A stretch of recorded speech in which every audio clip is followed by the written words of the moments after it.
Bem, nos últimos dias aconteceu algo extraordinário, para dizer o mínimo, lá no extremo norte. Uma movimentação militar súbita e invulgar que pôs aliados da NATO em rota de colisão. Esta é uma história sobre diplomacia, sobre estratégia e, claro, sobre o futuro do Ártico. Vamos perceber exatamente o que é que se está a passar. E de repente, quase de um dia para o outro, começámos a ver isto. Forças militares de vários países europeus, estamos a falar de França, Alemanha, Suécia, Noruega, a desembarcar na Groenlândia.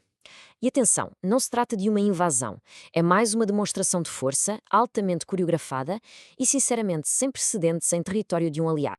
É aqui que a coisa começa a ficar, vá lá, estranha. Estes soldados pertencem a países que são dos aliados mais próximos dos Estados Unidos. Portanto, é óbvio que não se estão a preparar para um conflito com Washington. Então, qual é o objetivo? Por que é que estão a montar uma presença militar literalmente à porta da América do Norte? A resposta, por incrível que pareça, está num colapso diplomático que aconteceu numa questão de dias.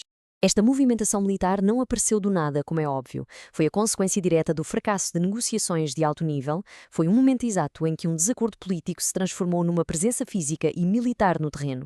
O que há realmente impressionante aqui é a velocidade com que tudo aconteceu. As conversações em Washington, que supostamente eram para acalmar os ânimos, acabaram de forma abrupta no dia 14 de janeiro. Menos de 24 horas depois, os primeiros soldados europeus já estavam a caminho de Nuuk, a capital da Groenlândia. Foi uma transição quase instantânea da diplomacia para as botas no terreno. E o impasse resume-se basicamente a isto. De um lado, a administração americana dizer que a soberania total sobre a ilha é a única forma de garantir a segurança dos Estados Unidos no Ártico. Do outro lado, a Dinamarca e a Groenlândia a dizerem: nós somos um aliado soberano, não um território para ser comprado. A cooperação dentro da NATO é o caminho. São, no fundo, duas visões do mundo que, pura e simplesmente, não se conseguem encontrar. E olhem bem para esta citação. Veio do ministro dos Negócios Estrangeiros dinamarquês, logo a seguir ao fim das conversações. A linguagem é brutalmente direta, zero diplomacia aqui. A palavra escolhida, conquistar, mostra bem o estado de espírito. Para os dinamarqueses, a posição americana já não era uma negociação, era uma exigência. Então, perante este tipo de pressão vinda de um aliado, o que é que se faz? A resposta europeia foi, não foi enviar um exército para lutar. Foi algo muito mais subtil e bastante inteligente. Uma estratégia político-militar que se conhece como força de gatilho, ou tripwire. O conceito, na sua essência, é super simples, mas genial. O objetivo não é a defesa militar, é a dissuasão política. É como um fio de alarme numa porta. Não é o fio que para o ladrão, é o barulho que ele faz. Ao colocar soldados de várias nações ali, uma ação hostil contra a Groenlândia torna-se automaticamente um ataque a todos esses países. A escalada deixa de ser uma opção, torna-se inevitável e politicamente desastrosa para quem atacar. E para se ter uma ideia de como isto é mais simbólico do que militar, basta olhar para os números. A Alemanha, uma das maiores potências europeias, enviou uma equipe inicial de 13 soldados. Apenas 13. É óbvio que não estão lá para repelir uma invasão, estão lá para plantar a sua bandeira, simbolicamente, no solo do Ártico. Mas se 13 parece pouco, esperem para ver isto. Os Países Baixos enviaram um único oficial. Um soldado. E claro, isto gerou imensa troça online, como se pode imaginar, mas demonstra o princípio na sua forma mais pura. A presença daquele soldado holandês significa que um ataque à Groenlândia é, por definição, um ataque aos Países Baixos. O número não interessa, a nacionalidade é tudo. Este comentário, tirado de um fórum online, é um bocado sombrio, é verdade, mas capta na perfeição a lógica brutalmente eficaz desta estratégia. A força de gatilho não existe para ganhar, existe para garantir que qualquer agressão tenha consequências políticas tão massivas e imediatas que o custo se torne simplesmente impensável. Agora, um ponto crucial.